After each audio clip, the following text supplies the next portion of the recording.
Bonjour et bienvenue à tous. On va parler ensemble de financement des exploitations laitières. J'ai en ma compagnie Karim Ganay. Bonjour. Bonjour, Vous êtes responsable du marché de l'agriculture au Crédit Mutuel de Bretagne. absolument. Alors, on ne va pas revenir sur la conjoncture, sur la situation de l'élevage laitier en France, qui est assez compliquée. Est-ce que vous, chez vos clients, chez vos sociétaires, vous voyez une baisse des projets dans les exploitations laitières? Oui, absolument. Dans le contexte actuel, ce qu'on peut noter, c'est que les gens en fait, mettent en suspens leur projet.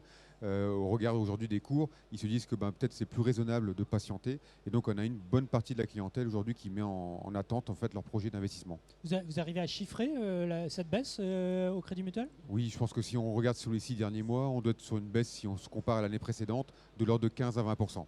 D'accord, ce qui est non négligeable, c'est assez important. C'est une baisse significative qu'on n'a pas connue depuis de nombreuses années. Alors dans ce contexte difficile, il y a néanmoins des éleveurs qui souhaitent développer quand même leur exploitation, leur outil laitier. Comment vous les accompagnez? Est-ce que la conjoncture difficile vous amène à changer la manière d'aborder les dossiers aujourd'hui?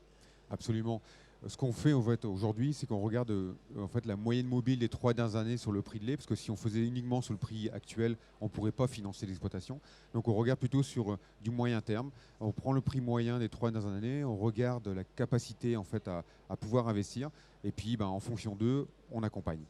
Est-ce qu'il y a dans ces personnes qui viennent vous voir pour des projets, est-ce qu'il y a aussi des gens en situation compliquée, difficile, qui pensent que voilà, en investissant de nouveau sur leur outil laitier, ils vont pouvoir redresser un peu les comptes de l'exploitation?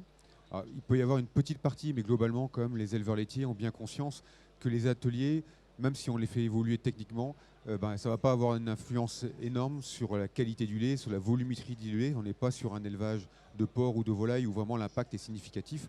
Donc en règle générale, d'eux-mêmes, ils savent très bien qu'il vaut mieux optimiser l'outil actuel que de repartir sur des investissements très lourds. Quel conseil on peut donner aux éleveurs aujourd'hui qui souhaiteraient développer leur outil pour défendre aussi leur projet auprès de leur banque? Quel conseil vous pourriez leur donner? Je pense que la meilleure façon de présenter aux banquiers un projet, c'est d'abord de définir la stratégie de l'élevage. C'est-à-dire que l'éleveur définisse avec son banquier, avec la personne avec qui il est en relation, à se dire si l'investissement il est en lien avec on va dire une optimisation du temps de travail ou s'il est en lien plutôt avec une optimisation de la rentabilité de l'affaire. Et dans ce cadre-là, de sélectionner dans le nombre d'investissements à réaliser les investissements, on va dire, les plus prégnants par rapport à la stratégie de l'exploitation. Il faut se concentrer sur ce qui est le plus prioritaire et ce qui va impacter les comptes de l'exploitation le plus rapidement possible. Exactement. L'objectif principal, c'est de se dire que tout investissement doit avoir quelque part un impact souvent sur l'économique ou quelque part sur le confort de travail si vraiment c'est devenu insupportable pour l'éleveur. Karim Ganay, merci beaucoup. Merci Arnaud.